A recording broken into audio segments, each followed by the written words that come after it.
Yun mga sir, ito may bisita ako na Fortuner, galing lang si sir ng Silang. Bali ang issue nito ni sir, sa unang start nitong sasakyan, pag ginamit niya, pag malamig pa, yung unang gamit, blackout siya. Tapos nagana siya ng mga after ng mga ilang minuto o oras yan, bago siya gumana ng tuloy-tuloy. Kaya pagdating niya kanina dito, maayos siya, gumana yung panel gauge. Pag unang start lang daw mga sir, yung malamig pa daw talagang makina, dun siya blackout. Kaya kanina okay siya. Ang gagawin ko nito mga sir, i-repair ko, tapos observe na lang din ni sir kasi maayos siya kanina pagdating ni sir Observe na lang niya pag after ko ma-repair bukas, pag pag start niya ng umaga kung ganun pa rin. Sana rin mga sir, Toyota Fortuner blackout issue pag malamig pa ang sasakyan. Sabi ng may-ari mga sir, na nagalaw na raw nila to.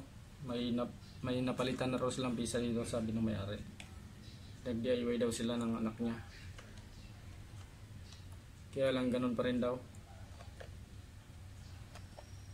Kaya napagdesisyonan niya na dalhin niya lang dito.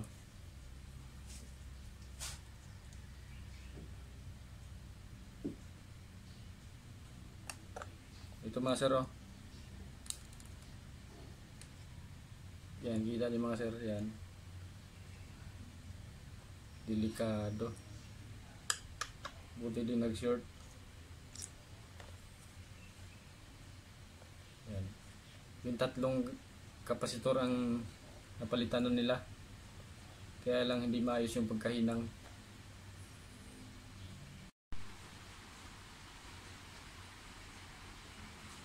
Yan mga sir, yan. Yan. Napakialam na ng pinakialaman na ng may-ari daw mga sir, yan Yan. Pinilitan niya yung tatlo. Kaya lang ganun pa rin yung sakit kahit napalitan niya na yung tatlo. May napanood daw kasi sila sa YouTube, kaya nag-DIY daw sila. Wala rin nangyari. Dinala pa rin nila dito kasi wala hindi mo bra yung ginawa nilang DIY. Delikado pa yung ginawa nila mga sir. Buti hindi nag-short yung yun yung pagkahinang nila Yan, kita niya mga sir yun.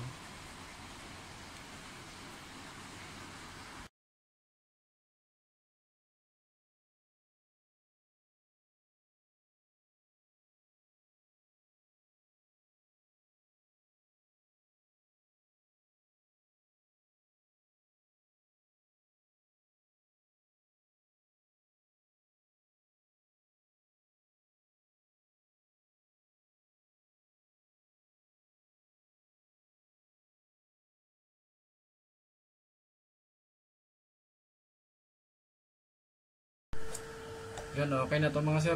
Bali, pinilitan ko na lahat kasi nagalaw na ng may-ari. Nag-DIY na sila, tapos may na-damage dito na na connection dito sa board. Nung pagtanggal yata nila ng ng pyesa, natuklap yung board. Kaya trines ko pa kung saan siya dapat nakakonect yung pyesa na ipapalit.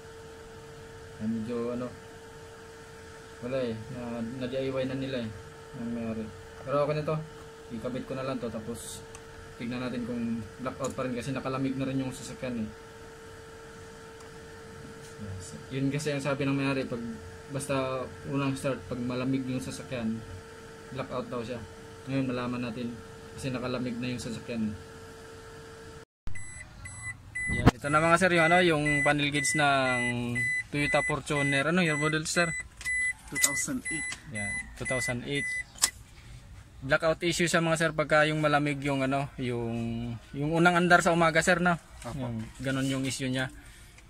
Kaya ito, observe na lang din ni sir kasi pagdating niya kanina gumana din kasi nga Pag malamig lang daw siya, nag-blackout. Pag nakainit na, yan, okay na siya. Tinis na. Pero ngayon, nakalamig na rin siya, pero okay pa rin eh. Gumana pa rin. Observe na, bukas na lang ito ma-probe ni sir, bukas ng umaga talaga. Pag start ni sir, bukas umaga, malamig na malamig. Yan, okay naman siya ngayon.